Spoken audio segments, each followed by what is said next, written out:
K98 Talk is expanding its lineup for 2015. This means we're expanding our advertising base. Whether you're a startup trying to push through to the next level or an established business trying to supplement your advertising budget, web-based advertising is a solid investment. Thanks to Talk's newest partnership with TuneIn Radio and instant access to our sister station, K98 FM, we give you worldwide access at a reasonable cost. Interested parties should email us at advertise@k98talk.org.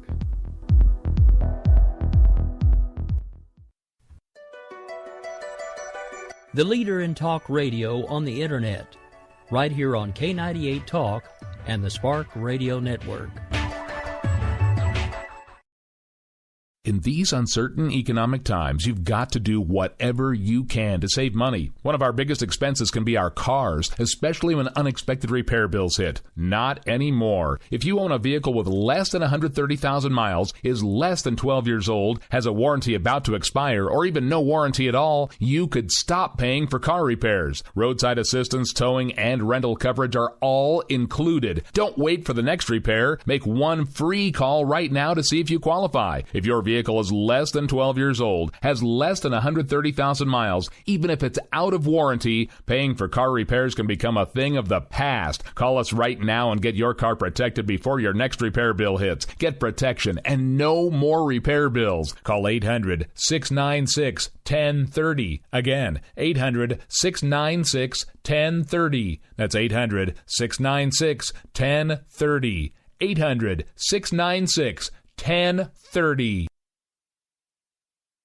Joe had huge problems with the IRS. I knew it was coming. I hadn't filed taxes since 1990. All the IRS letters coming in added up to a nightmare. To get up to like $68,000, my heart started beating fast. It's like, there's no way, man. I mean, I ain't going to be able to do this. Then they stopped his paycheck. So that's when I started making phone calls and found U.S. Tax Shield. U.S. Tax Shield went to work immediately. They just took the bull by the horns. What blew my mind is he called the IRS right then and there. So why is U.S. Tax Shield A+ rated with the Better Business Bureau? Joe knows. They saved me a ridiculous amount of money. If you owe more than $10,000 to the IRS or state, choose the company Joe chose, U.S. Tax Shield. It was the best decision I made. U.S. Tax Shield is the way to go. Life is good. Thank you, Lord.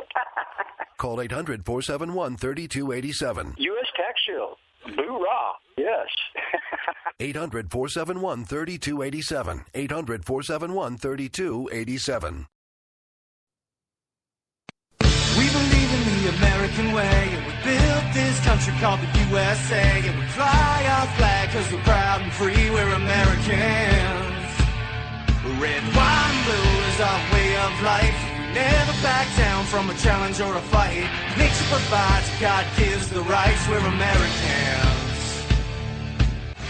We fish the waters and we hunt the lands. We forge the steel with our own two hands. With what we've got, we do the best we can. We're Americans. You are now tuned in to the Conservative Curmudgeon Radio Show, right here on the all-new K98 Talk. Good Wednesday evening, everybody. It is your favorite grouch, the Conservative Curmudgeon, and welcome to the G Nation. Now, we had a little change in the lineup tonight, so you didn't get to hear America Off the Rails with the rowdy one, Rick Robinson. There was a good reason for that, folks. The man is busier than the proverbial one-legged man in a butt-kicking contest, scraping and scrimping and wheeling and dealing to put this station even better on the map. But you will get According to Me with Jason DeWilkins following my show tonight in an hour. So do stay tuned for that. And make sure you tune in tomorrow night for Red Nation Rising, followed by Game On with JD and Stacy right here on K98 Talk.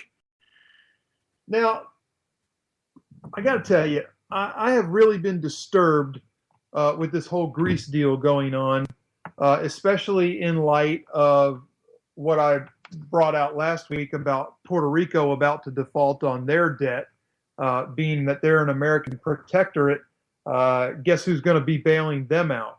Yeah, that's right, you and me. So anyway, this has really been troubling to me, and I came across this article even after last week's show, and it's not the hot, sexy story of the moment. I get that, but folks, I promise you, this is important, or I wouldn't be bringing it up to begin with. So here's what we got. We got the Congressional Budget Office Director, Mr. Keith Hall, who was testifying to the U.S. Senate, and he warned that publicly held debt of the U.S. government, when measured as a percentage of our gross domestic product, is headed toward a level that the United States has only seen once in its history, and that was at the very end of World War II. Now, Mr. Hall said that to simply contain the debt at the high historical level where it currently sits, which is 74% of our GDP, would require either significant increases in federal revenue or decreases in non-interest federal spending, or a combination of the two.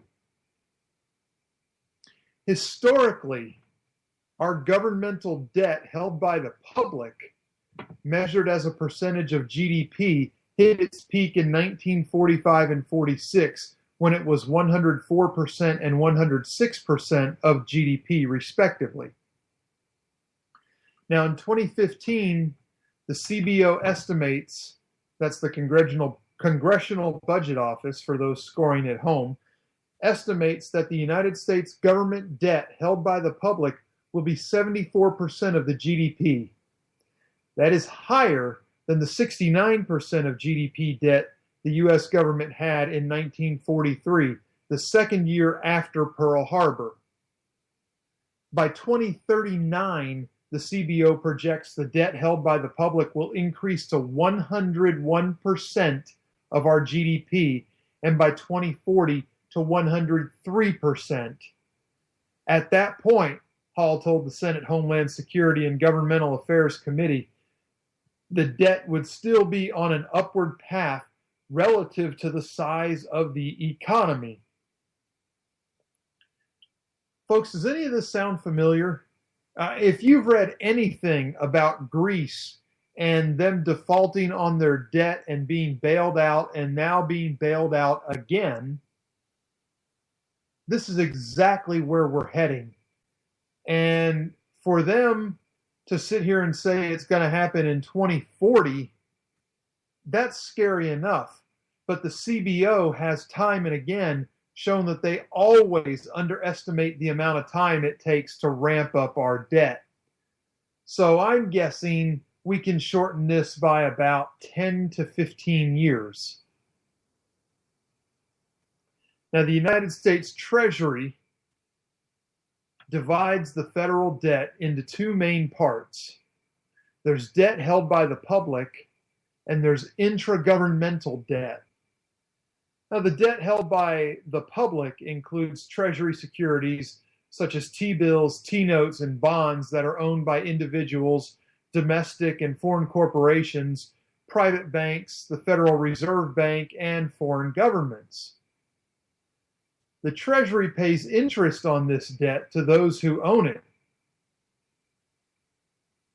The intragovernmental debt is money the Treasury owes to government trust funds, such as the Social Security Trust Fund, because the government has spent money belonging to those trust funds, like Social Security and payroll taxes, on other things than what the trust fund was created for.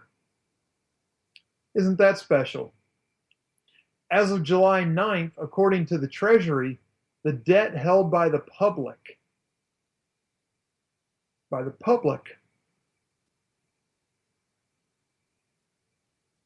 was $13,102,609,587,775.14. And the intragovernmental debt was $5,049,429,696,720.87. That equals a total debt of $18.151 trillion. I'm not going all the way down there again. While the run-up in debt held by the public as a percentage of GDP in the 40s financed a global war against Nazi Germany and Japan that ended with the victory for the Allied forces, the current run towards unprecedented debt is based on projected increases in mandatory federal spending for entitlement programs. Are you getting that? I'm going to say it again. The current run toward unprecedented debt is based on projected increases in mandatory federal spending for entitlement programs. These include Medicare, Medicaid, and Obamacare subsidies. Mainly because of the aging population and rising healthcare costs, the extended baseline projections show revenues that fall well short of spending over the long term, producing a substantial imbalance in the federal budget. And this is all according to Mr. Hall in his sworn testimony to the Senate. As a result, budget deficits are projected to rise steadily, and by 2040, to raise federal debt held by the public to a percentage of GDP seen at only one previous time in United States history, the final year of World War II and the following year. Moreover, he said, the debt would still be on an upward path relative to the size of our economy. Consequently, the policy changes needed to reduce debt to any given amount would become larger and larger over time. The rising debt could not be sustained indefinitely. The government's creditors would eventually begin to doubt its ability to cut spending or raise revenues by enough to pay its debt obligations, forcing the government to pay a much higher interest rate to borrow money. Now, folks, you want to talk about fundamental change? The traitor-in-chief, Barack Obama, is causing this. He is causing this. Did Bush run up debt? Yes, Bush ran up debt. Did Bush run up the kind of debt Obama's running up? Not even close.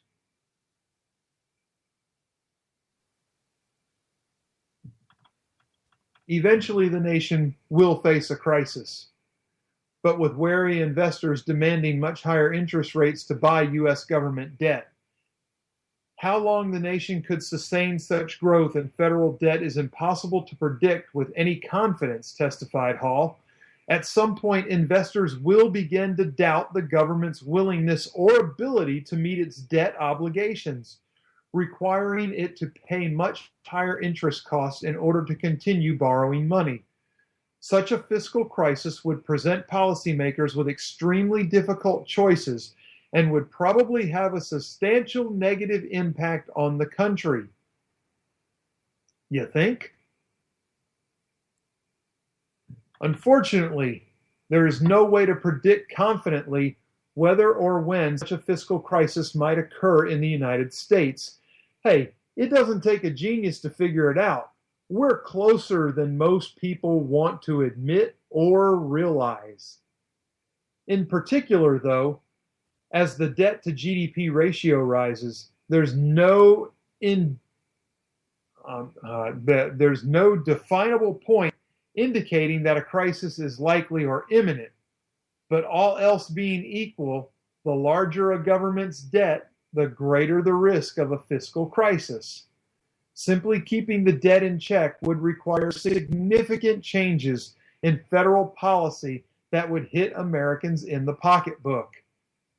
Youngsters, millennials, listen up. This is really going to affect you as you move forward into your working careers. It's going to affect those of us in my age bracket that are, let's say, we're not near retirement, but we're not far either.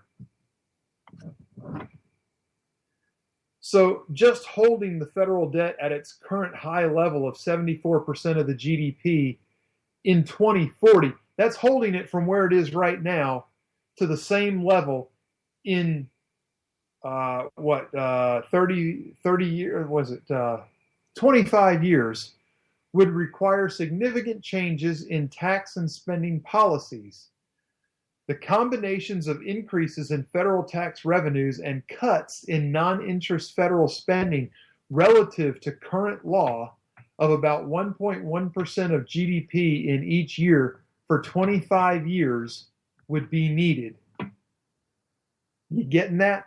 That's a cut of 1.1% of federal spending relative to current law each year for the next 25 years. That's just to hold the level at the percentage that it's at.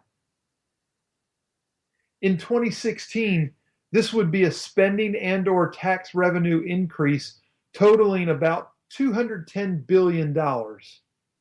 And then more than that in each year after that. It doesn't sound like a lot when you're talking about our nation's finances, but folks, it's growing exponentially. And it's not being controlled. And nobody's willing to step forward and actually control it. I hear great ideas about flat taxes and simplifying the tax code, and those are great ideas. But let me tell you something. We have got to get somebody that will get in office and cut the damn spending. Now, if these changes came from increases of equal percentage in all types of revenues, they would represent an increase of 6% relative to current law for each year between 2016 and 2040. For example, an average middle-income household would have to pay $750 more in taxes, and more than that in each year afterwards. Or if the changes came from cuts of equal percentage in all types of non-interest spending, that spending each year would have to be 5.5% less than projected. Are you starting to see the pain? Folks, this is going to hurt. Even if we start now, it's going to hurt. If the reduction was applied across the board to all types of non-interest spending, an average 65-year-old in the middle of the earnings income who retires in 2016 would see a reduction of about $1,050 in his or her initial annual Social Security benefits, and then more than that in each year afterwards. The more ambitious goal of returning public debt by 2040 to its average level over the past half century, which is 38% of our GDP, would require more than that. This would require a revenue increase and or non-interest spending decreases totaling 2.6% of the GDP every single year for the next 25 years. This means an average middle-income household would have to pay $1,700 more in federal taxes in 2016 and then larger amounts in the subsequent years. Or by cutting interest spending or non-interest spending across the board, average Social Security benefits for that 65-year-old in the middle of all earning brackets would have to drop by $2,400 in 2016 and larger amounts after that. So, what is the White House's idea that they keep pushing? Oh yeah, I know, Joe Biden's idea. And Biden's quote, "The only solution is to spend our way out of debt." Just keep spending, Joe. Keynesian economics only fails when you don't spend enough, right? And that is the failure of every great socialist economy, is it's not spending enough, right? If we only spend more, we can fix this sinking ship, right, Joe? Right, Barack? You guys are ass clowns in D.C. And you know what? Reince Priebus and the GOP, you're right behind them because you're singing the same song. You might be walking on the sidewalk across the street, but you're walking in the same direction to the same destination. We have to fix this, and we have to fix it now.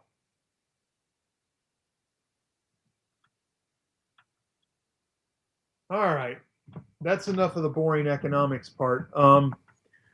I'm hoping in the next week or two, I've been chatting with a man that you probably know. We're going to be bringing Jonathan Hoenig from Fox Business News onto the program to discuss our nation's finances a little more in detail. And Jonathan is going to most assuredly be dropping some financial bombs that I don't even do enough research to figure out because he is the man.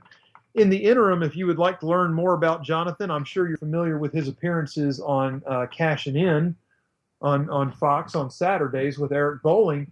But you can visit Jonathan's website in the interim to his appearance on the show, and that is capitalistpig.com. Jonathan has a great sense of humor and a great financial insight, and I'm looking very forward to having Jonathan on the program in the coming weeks. So, with that being said, we're going to press on, and you may have noticed a tweet that I posted the other day about how police blotters time and again are proving that Trump's comments weren't racist comments. They were actually factually correct. Well, CNS dropped a report on July 2nd that showed that the most recent data from U.S. Customs and Border Protection showed that a large number of unaccompanied alien children are continuing to show up illegally and cross the border. And that number, well, we don't know what the number is, but the average number that were apprehended per day in the month of June was 127. That is 127 unaccompanied, illegal alien children, minors, crossing the border into the United States every day for the month of June. That's just what they caught. The latest apprehension report from Customs and Border Patrol, shows that 26,685 unaccompanied minors have been apprehended at the southwest U.S. border so far in fiscal year 2015, which began on October 1st. Of those, all but 409 were from El Salvador, Honduras, Guatemala, and Mexico. By the end of May, the total number of apprehended UACs was 22,869, meaning another 3,816 children were caught after crossing the border during the month of June. The averaged across the 30 days of June, that is 127 children per day crossing our border illegally so that Obama can grant them citizenship in his ultimate plan and then bring their families across to grant them citizenship and place a further tax burden on you and I who bust our asses to try to scrape by and make the American dream a possibility. Folks, he is fundamentally changing America, and it's not for the better. I suggest that we wake the hell up. I'm sick of complaining about Obama. He's not going to be impeached. Okay, he's done enough to be impeached, I have no doubt, but he's not going to be impeached. So what we need is our elected GOP officials, the people that we put the majority in the House and Senate, so that they could stand up for us and stop these illegal and rampantly progressive policies, and they're failing us. Folks, they are failing us. I'm tired of complaining about Obama. I want to be able to concentrate more on stopping the Democrats from winning the White House. And I want to be able to concentrate more, like John Bolton is, on helping the Republicans keep the Senate too. We can't do that if we're sitting around complaining about Obama, because he's still getting his way, because our damn elected officials won't do anything to stop him. Light their switchboards on fire. Melt the lines. They need to be held to the fire. The same fire that they were screaming about when they were running to get elected. We need to hold that fire to their feet and make them answer to us, the constituents. Now we're getting ready to take a break, and we'll be back with the second half of the show in about 2 or 3 minutes. Give or take. I don't know how many commercials we're going to run, but you're going to enjoy them anyway. So stay tuned. You got a half more hour with the Grouch, and then it's According to Me with Jason DeWilkins on the trifecta of conservative talk radio on K98 Talk. Thank you for being here. Oh, but ain't that America? You and me. Ain't that America? Something to see, baby. Ain't that America? Home of the free, yeah. We will never fully understand what we've asked of our military service members or their families, asking them to put themselves in harm's way, to endure it all. But we do understand that it's our turn, our duty, to keep them secure for the rest of their lives. Wounded Warrior Project long-term support programs help our most severely ill or injured veterans live independently, at no cost, for life, so that they might stand at ease. Join us at findwwp.org.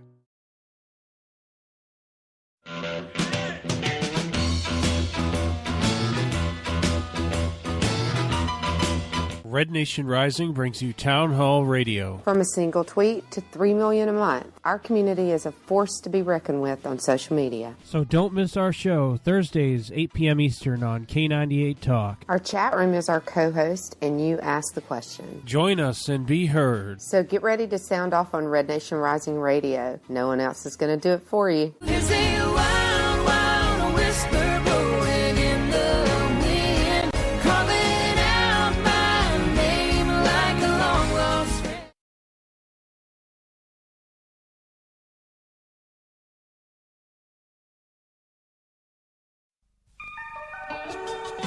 The staff of K98 Talk and the Spark Radio Network is proud to announce that our very own Rowdy Rick Robinson has been selected as one of the top conservative talk show hosts in the nation for his program America Off the Rail.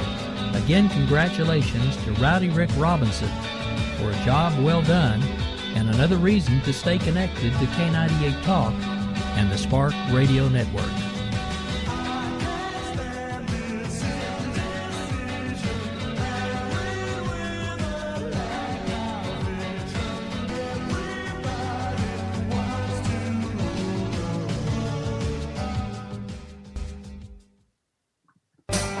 Oh, but ain't that America? You and me. Ain't that America? Something to see, baby. Ain't that America? Home of the free, yeah. All right, welcome back. It is time to cover the kids' ears, lock up the pets. I might get a little surly here. Struggling for relevance and something that bears a self-importance to them and nobody but them, MTV plans to air a documentary about what it means to be young and white. Now, let's think about that for a second, okay? They're going to do a documentary on what it means to be young and white. And this documentary is going to be hosted by an illegal immigrant. So their trailer says that many white people feel uncomfortable talking about race. You say the wrong thing, then suddenly you're a racist, one young man says. Let's get uncomfortable, the trailer says. This documentary, which is set to air on July 22nd, is being hosted by Jose Antonio Vargas. He is an illegal immigrant and a Pulitzer Prize-winning journalist who was raised in the Philippines.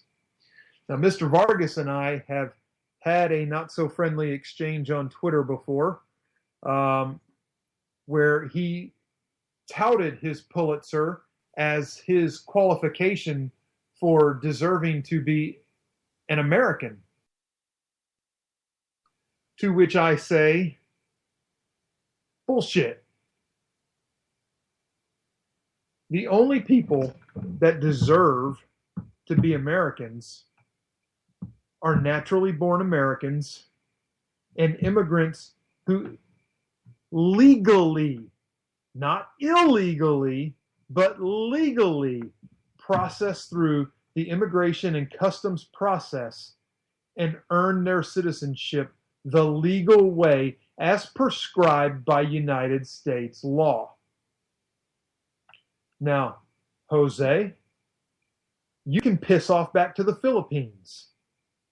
You can take your MTV documentary and you can shove it up your illegal ass. But according to MTV network executives, the show is designed to challenge whiteness and help address racial bias through honest, judgment-free dialogue. MTV president Stephen Friedman said, "Whiteness often remains unexamined in conversations about race in this country, even as it acts as the implicit norm against which other racial identities are judged. By shining a spotlight on whiteness, we hope white people will serve as a powerful conversation starter that encourages our audience to address racial bias through honest, judgment-free dialogue.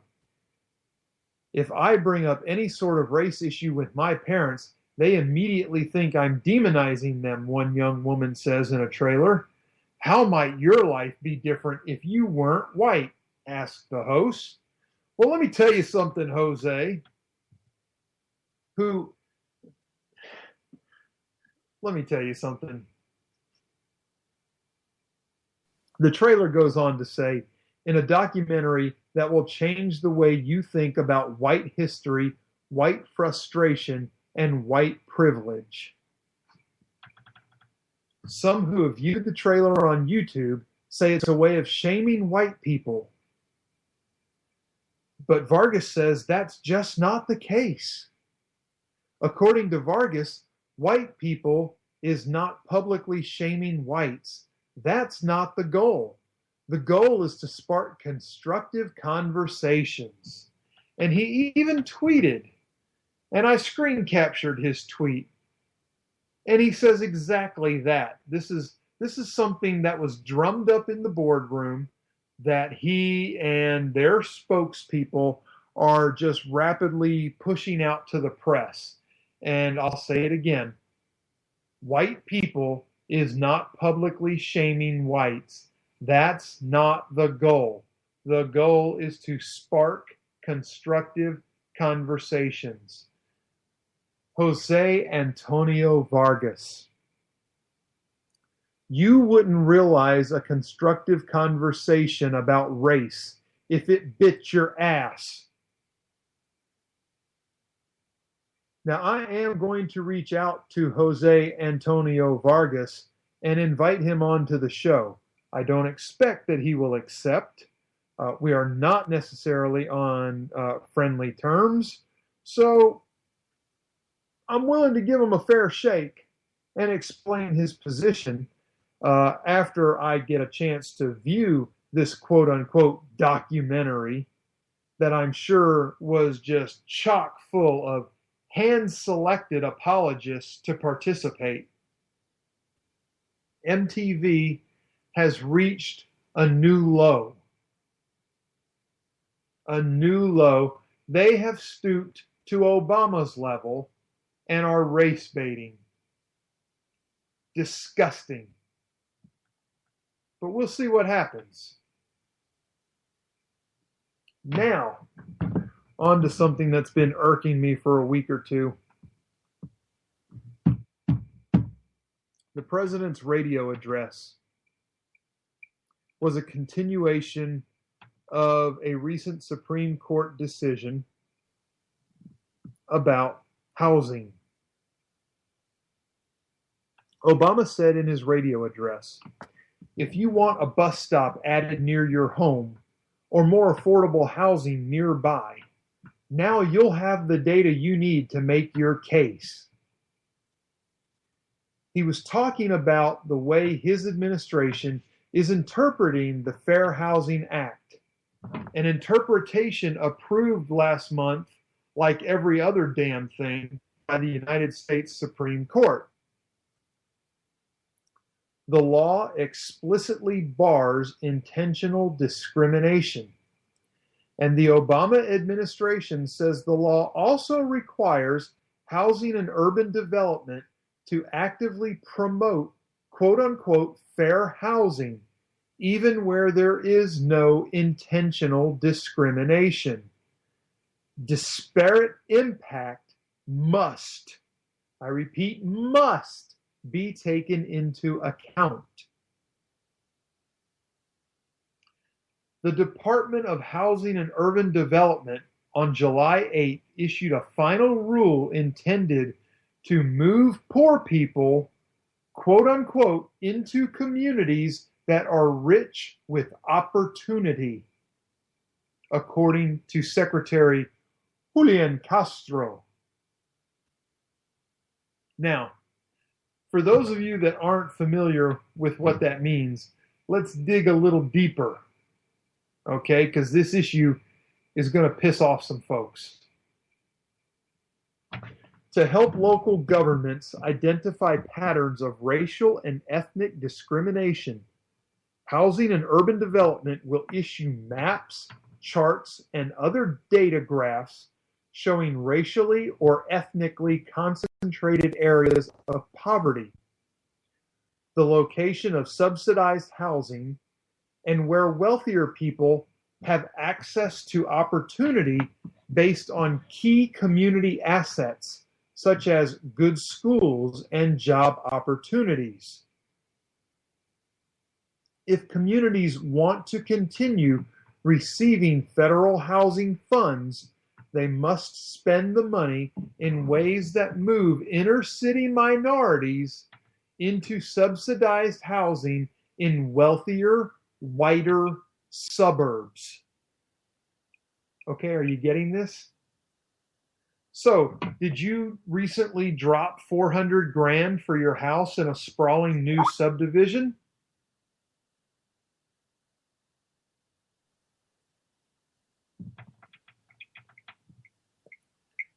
Well, guess what?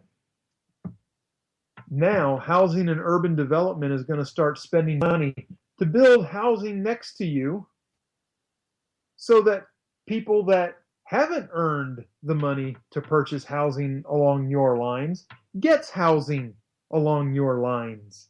And that those people that you put security systems on your house to guard from, whether they're white, black, brown, red, purple, green, blue, or plaid, I don't care. Criminals come in all shapes, colors, sexes, religions, creeds, you name it. They're out there.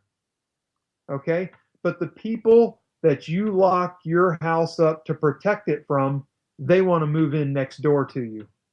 Now, that's not all of them. That is not all of them. There are good poor people. Hell, I grew up as one. I know. Just a few weeks ago, the Supreme Court ruled that policies segregating minorities in poor neighborhoods, even unintentionally, are against the law. So what I'm wondering is, what is housing and urban development going to do? Are they actually going to build houses in subdivisions and award them to people? Obviously, they can't just come in and take 50 lots away from a developer.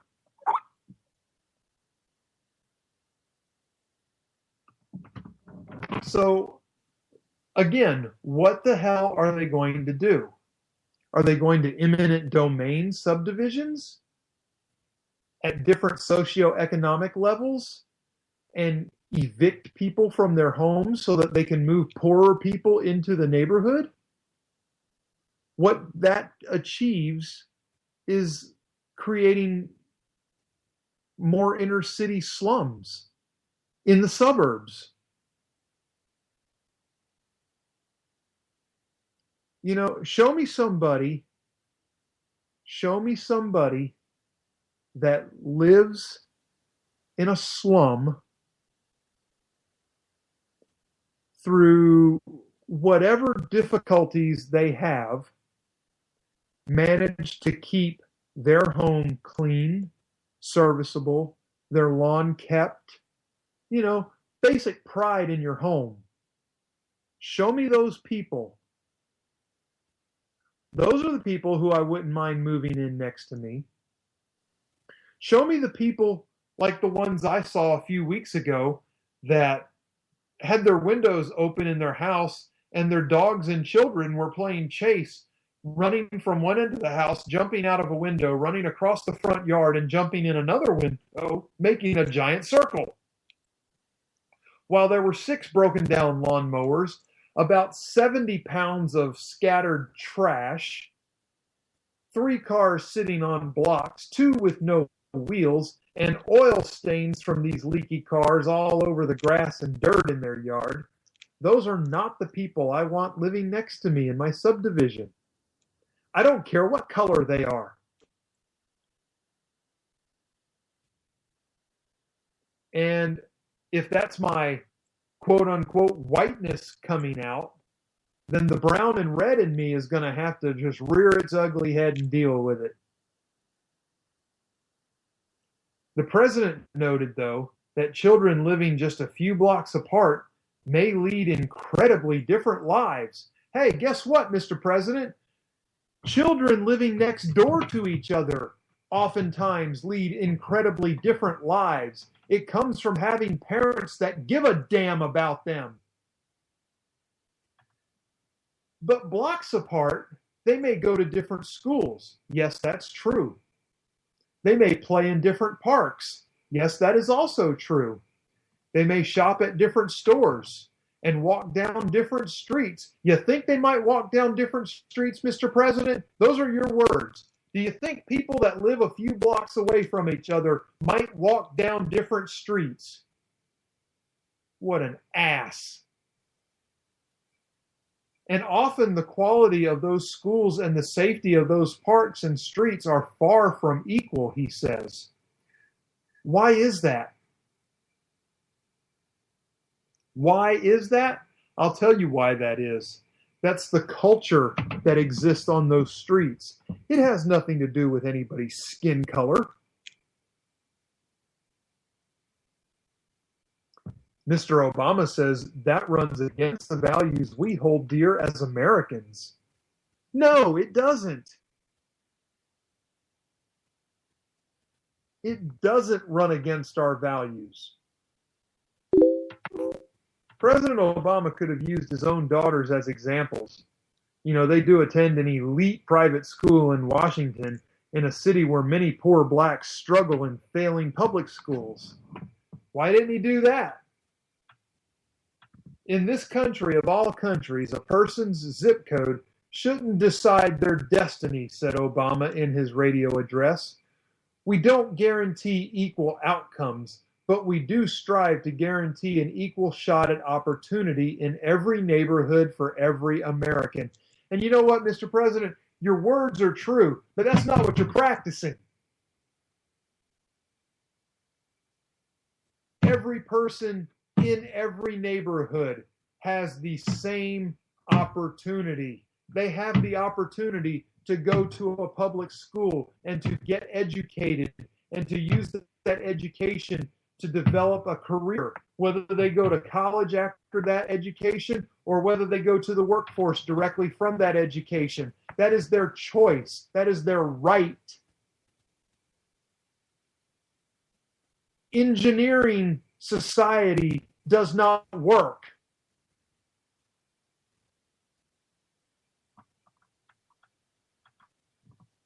Now, Obama says the Fair Housing Act also says that this isn't the responsibility of a landlord alone.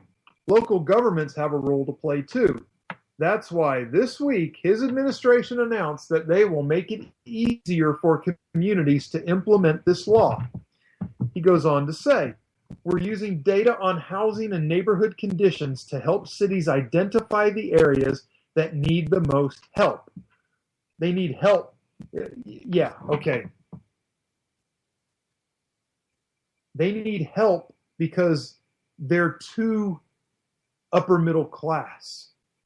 They're too lower upper class. They're too West Side. They're too Manhattan. And they need help. He says we're doing more to help communities meet their own goals. Plus, by opening this data to everybody, everyone in a community, not just elected officials, can weigh in. And then he goes on to his ridiculous bus stop or affordable housing comment. He said these actions won't make every community perfect, but that's something we all have to strive for in our own lives. But they will help make our community stronger and more vibrant. If vibrant is the Washington, D.C. easy speak for crime-ridden, then yeah, he's right. Oh, and they'll be able to keep this a country where kids from every background can grow up knowing that no matter who you are, or what you look like, or where you live, or who you love, you can write your own story. And that's the America I love, and it's the America I'll keep fighting for, concluded President Obama. People, this man is off his rocker. He intends to use his last year plus in office to socially re-engineer this country. He's got the Supreme Court behind him. He's got Congress knuckling down to him. It's up to us. We have to stop him. I'm sick of it.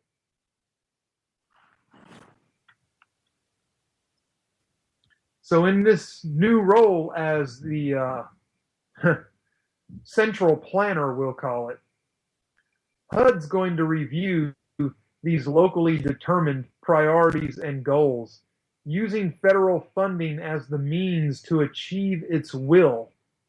If communities want...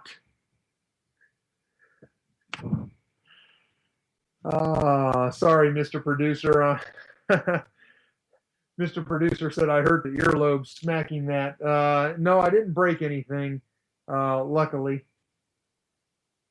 But if communities want to keep receiving federal housing funds, Mr. Castro says they must spend the money in ways that more inner city minorities are moved into subsidized housing in wealthier, whiter suburbs. And now get this comment, okay?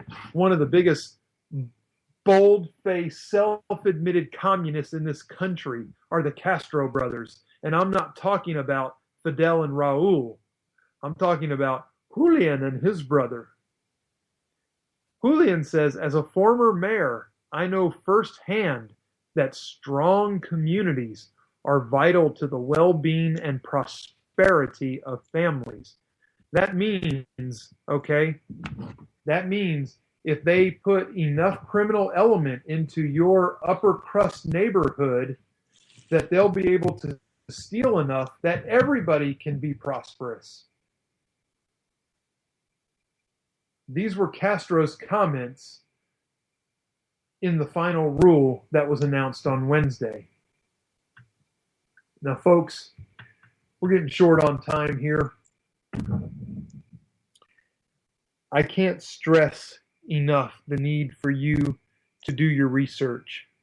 You have got to dig into these topics. You have got to learn how your government is screwing you over, how they are breaking the laws by reinterpreting the laws, whether it's the Supreme Court, whether it's Obama's administration, whether it's the Republican Party that's in charge of the Senate and the House, or whether it's the minority Democrats in the Senate and the House. Our federal government is broken. They don't care about the Constitution anymore. And there was a great article on Town Hall by Kurt Schlitter. Colonel Schlitter is a genius.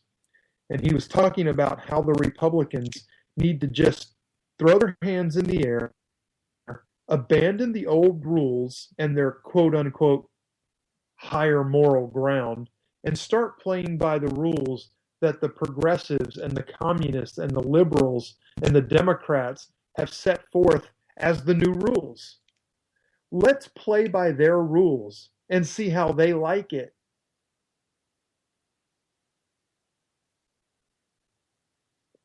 Kurt, if you're out there, one night we need to have you on. Folks, tomorrow night on K98 Talk, the rowdy one, Rick Robinson, with America Off the Rails, will be doing a one-on-one interview with Mr. John Sununu. You won't want to miss it. I guarantee you it is going to catch fire. This is going to be good stuff. Then Rowdy Rick is also sitting in on the big enchilada on Thursday nights on K98 Talk, and that is Red Nation Rising. That's right, Red Nation Rising, Thursday nights on K98 Talk. Now, we got to spin back around and we got to promote the rest of the group too as we wind down the show tonight. I went through my material a little quick, so we've got a few minutes to kill here. So, Mr. Producer, if you're out there, feel free to dive in and start helping me. I'm here. What's up? Okay, good. Monday night lineup on K98. We have Politainment and Politainment. Is that correct? We have myself at 7 Eastern. Then we have an open spot currently that will likely be filled here pretty quickly. And then we have at 8 o'clock the Real Serious Nonsense with Angie and Pohl. And then 9 o'clock, of course, All Time Central, because I'm stuck there, guys. Right. Then we have the Stafford Voice with Daniel Stafford. Yes. Okay. And then Tuesday night, we kick off with you. You're Monday through Friday again. Yep. Everybody needs to know that. Monday through Friday, America Off the Rails. And Tuesday night is Leslie and Bill with The Right Angle. Actually, we just signed a new show, so I'll be making an announcement about that over the next few days. They will probably be taking in the 7 o'clock Central, 8 Eastern time slot. Then we have The Right Angle with Leslie and Bill, and then we round out Tuesday nights with the first edition of Game On with JD and Stacy. Very good, very good. And Wednesday, of course, is the trifecta. That would be America Off the Rails, followed by yours truly, followed by Jason DeWilkins with According to Me. So there you go. True. And do we have a Friday lineup yet? We do have 2 shows that are currently running on Fridays. They are not first runs for us. It's kind of starting like the Bunny situation. We have Behind Enemy Lines, and then we also have the Vito and Vito show. Vito and Vito. Very good. Very good. I was unaware that we had Vito on the air with Vito. And that's not to be mistaken with what the president does to a bill he doesn't like. That's veto, V-I-T-O, not veto, V-E-T-O. So keep that in mind. Those guys are great. You really need to tune in and listen. And folks, as we wrap it up tonight, again, I have to encourage you. Do your homework. Use your brain. Make informed decisions and hold your elected representatives accountable. And with that, I will bid you adieu and tell you to stay tuned for Jason DeWilkins with According to Me. Jason packs a 2-hour show into 60 minutes every week just for you. And he's going to do it again tonight. So cool. And we'll see you in a week. Go ahead. Ain't that America? Something to see, baby. Ain't